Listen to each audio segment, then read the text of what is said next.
still a major mystery what happened in the Atlantic Ocean, and the investigation into the disappearance of Air France Flight 447 took an unexpected turn today. We've now learned that just days before that jetliner carrying 228 people disappeared in the Atlantic Ocean, someone phoned in a bomb threat against a very similar Air France flight. It's one of several new developments that we're following here tonight. The bomb threat delayed that flight from Argentina to Paris. Investigators searched the plane, found nothing, and there was no problem.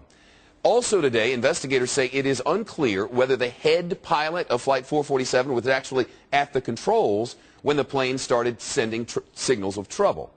And word now that investigators are bringing in robotic submarines as the search for debris and human remains continues in the Atlantic. Jonathan Hunt, our chief correspondent on the Fox Report, is here with that. Let's start about this report of a bomb threat.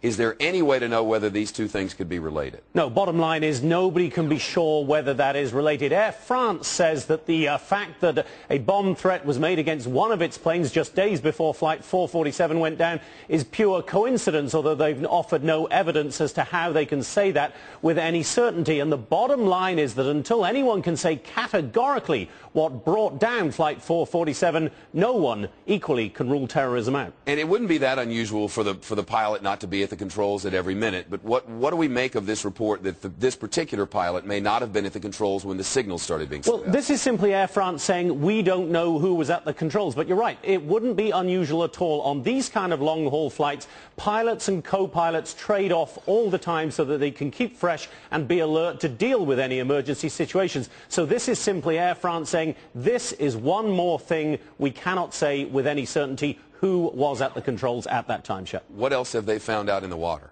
Well, they found a lot more wreckage today, including a 23-foot piece of the plane, 60 miles from where the first pieces of debris were found. That indicates that the plane broke up in flight, whatever the cause. We've also learned that they are on the way now, robotic submarines, which will be sent down into the ocean. They're on board a French naval vessel, which is heading there. It'll take some days to get there. Those subs can go down to depths of 20,000 feet, and obviously they are going to be critical in finding the black boxes that have to be found if the cause of this crash is ever to be found.